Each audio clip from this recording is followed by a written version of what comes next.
আমরা আবার ফিরে আসলাম নতুন একটা রেসিপি নিয়ে।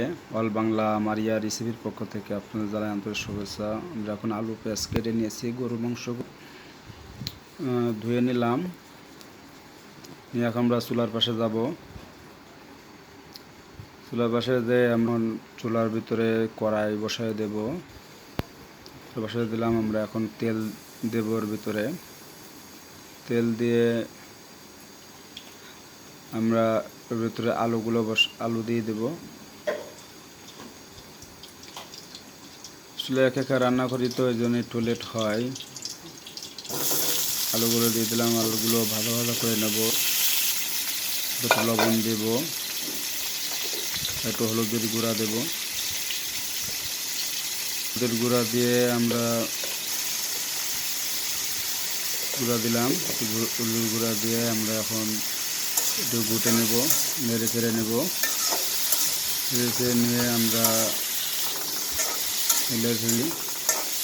আলুগুলো ভাজা ভাজা করে নেব। আলু ভাজা শেষ, আমরা এগুলো উঠাই নেব। উঠাই নিয়ে উঠানো শেষ, দেখেন ভাই, উঠানো শেষ। এখন আমরা ওর ভিতরে একটু তেল দিয়ে দেব। তেল দিয়ে আমরা ওর ভিতরে পেঁয়াজগুলো ছেড়ে দেব।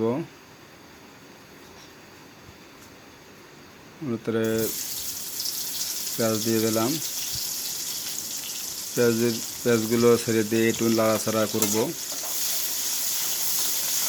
লাড়াচাড়া করে ভিতরে আমরা আবার একটু লবণ দিব।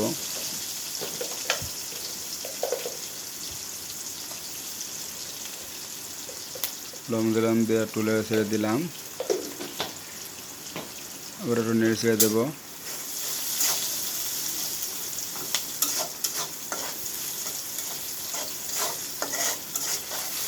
নেড়ে দেওয়া শেষ, আমরা ওর ভিতরে আবার এবার রসুন দেব, আদা বাটা দিয়ে দেব, দিয়ে আবার একটু নেড়ে ছেড়ে দেবো। একটু ব্রাউন কালার মতন করে নেব। ব্রাউন কালার করে নেওয়া হয়ে গেছে। এখন আমরা ওর ভিতরে এবার মশলা দিয়ে দেব, গরুর মশলা, তারপর আপনার সব রকম মশলা একবারে দিয়েছে। হলুদ দেব, মরিচ দেব, সব কিছু একবারে দিয়ে দেব ওর ভিতরে।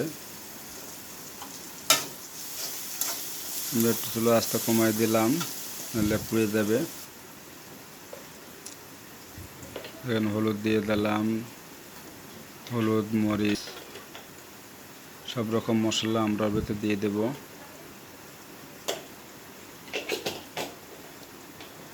সব মশলা দেওয়ার পরে আবার একটু নেড়ে ছেড়ে দেব।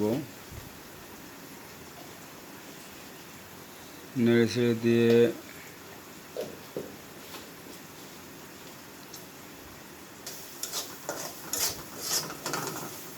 নেড়ে ছেড়ে দেব।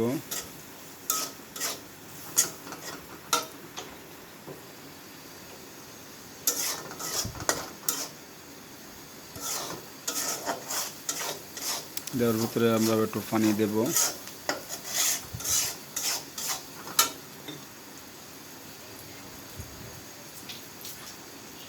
যাতে মশলাগুলো না পুড়ে যায়, এজন্য একটু পানি দেব ভিতরে।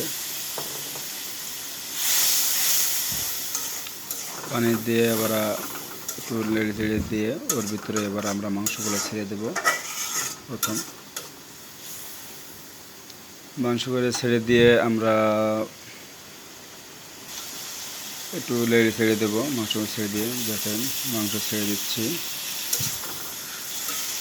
আসলে একা একা রান্না করে খাই তো, এই জন্য অল্প মাংস আমরা রান্না করছি, যেহেতু আমি একা মানুষ খাবো, বাসায় কেউ নাই। ছেড়ে দিয়ে আমরা এখন ঢাকনাটা ঢেকে দেব কিছুক্ষণের জন্য, সিদ্ধ হওয়ার জন্য। আমরা উঠাইয়ে আবার একটু নেড়ে ছেড়ে দেবো।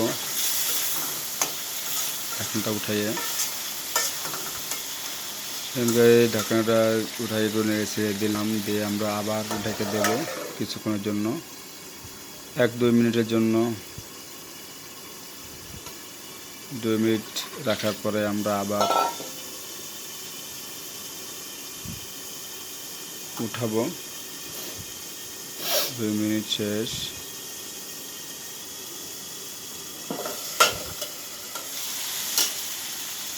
ঢাকনাটা উঠিয়ে আবার একটু নেড়ে ছেড়ে দেব।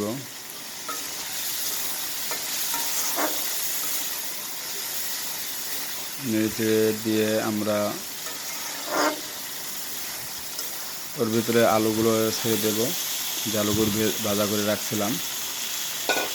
দেখেন আলুগুলো দেওয়া হয়েছে। দিয়ে আলুগুলো দিয়ে আমরা আবার একটু নেড়ে ছেড়ে দিয়ে ভালো করে নেড়ে ছেড়ে দেবো। সাইডগুলো সুন্দর করে নেড়ে ছেড়ে দেবো। নেড়ে ছেড়ে দিয়ে আমরা আবার একটু ঢাকনা দিয়ে রেখে দেব কিছুক্ষণের জন্য। আলুর ভিতরে একটু মশলা যায়, গ্যাস ঢেকে দিলাম। 2 মিনিট রাখার পরে আমরা আবার ঢাকনাটা উঠালাম, উঠিয়ে আবার একটু নেড়ে ছেড়ে দিলাম। নেড়ে ছেড়ে দেব।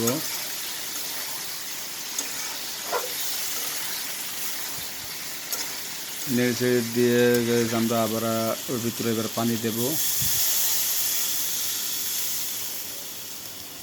পানি দেবো বা ঝোল দেব।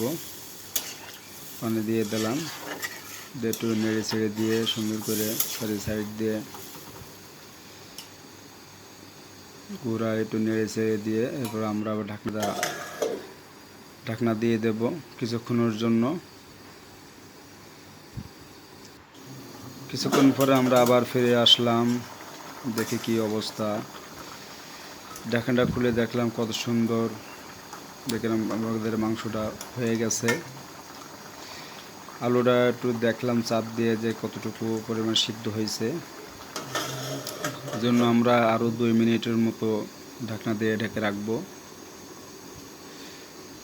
ঢেকে রাখার পরে আমরা চুলাটা বন্ধ করে দেব। আমাদের মাংস শেষ, রান্না করা শেষ। চুলাটা বন্ধ করে দিয়ে আমরা রুমের ভিতরে নিয়ে যাব। দেখেন কত সুন্দর দেখাচ্ছে। আমরা রুমে নিয়ে চলে আসলাম।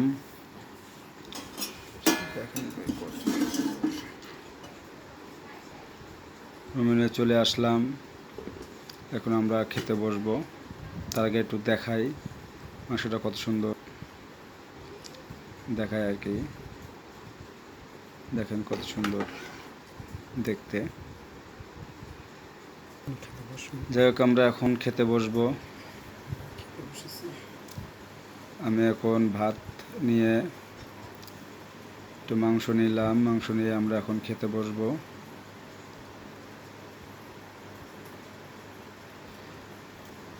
মাংসটা কত সুন্দর সিদ্ধ হয়েছে, আসলে অনেক মজা হয়েছে।